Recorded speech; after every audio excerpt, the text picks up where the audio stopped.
আসসালামু আলাইকুম। আমার পেজের সকলকে ওয়েলকাম। আশা করি সবাই অনেক ভালো আছেন। আলহামদুলিল্লাহ আমিও অনেক ভালো আছি। আজকে আপনাদের সামনে নতুন আরেকটি রেসিপি নিয়ে হাজির হয়েছি। কিভাবে অল্প সময়ের ভিতরে এবং ঘরে থাকা কিছু উপকরণ দিয়ে মজাদার আলুর ফ্রেঞ্চ ফ্রাই বানানো যায়। তো ভিডিওটি না টেনে সম্পূর্ণ দেখবেন। আশা করছি অনেক ভালো লাগবে।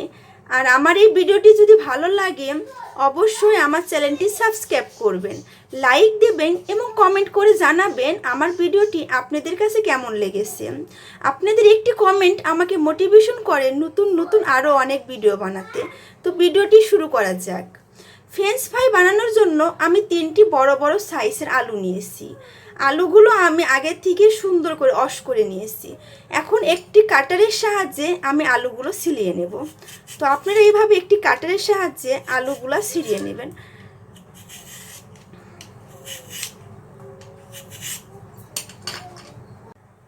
আমি সবগুলো আলু সুন্দর করে ছিলিয়ে নিয়েছি।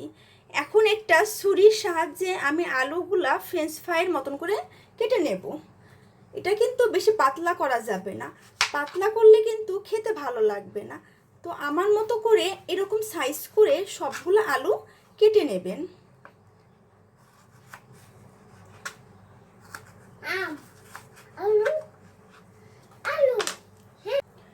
আমি সবগুলো আলু সুন্দর করে কেটে নিয়েছি। একদম পাতলাও করিনি, একদম মোটাও করিনি। আপনারা এরকম সাইজ করে কেটে নেবেন। এখন এই সব আলু আমি একটা কন্টেনার ভিতর দিয়ে দেব।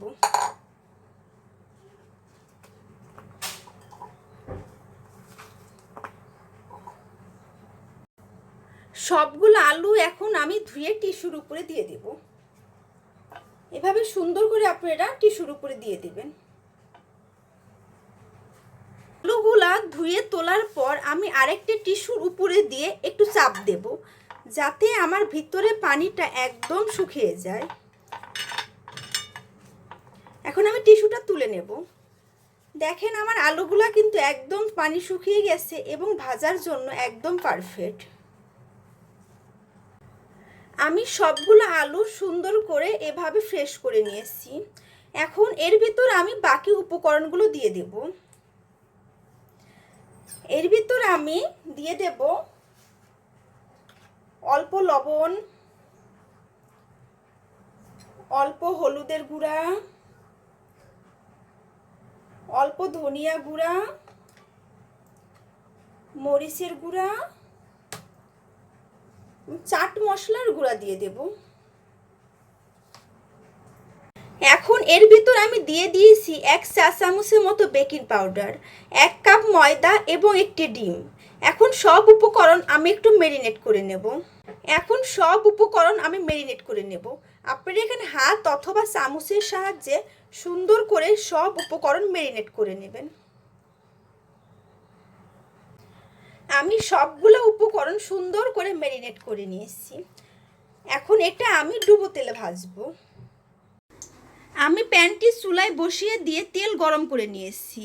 এখন এর ভিতর দিয়ে দেব আমি আগে থেকে যে আলুটা রেখেছিলাম সেগুলা।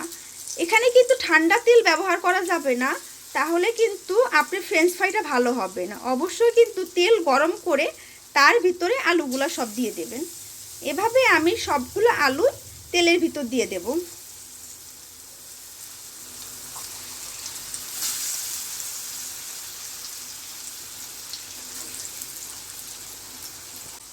এখন আমি একটু সবগুলো আলু উল্টিয়ে নেব। একদম কিন্তু পোড়া পোড়া করে ভাজা যাবে না, তাহলে খেতে ভালো লাগবে না। বাদামি রং হলেই তুলে ফেলবেন। এভাবে আমি সবগুলো আলু এক পাশ ও পাশ ছড়িয়ে দেব, দিয়ে আরেকটু ভেজে নেব। আমার আলুগুলো বাদামি রঙের মতো হয়েছে। এখন সবগুলো আলু আমি তুলে নেব।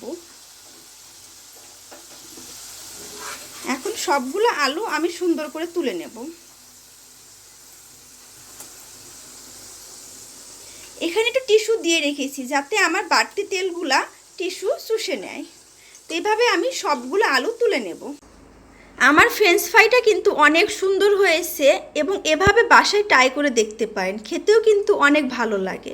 তো ভিডিওটি ভালো লাগলে অবশ্যই আমার চ্যানেলটি সাবস্ক্রাইব করবেন। তো আজকের মতো এ পর্যন্তই। আল্লাহ হাফেজ।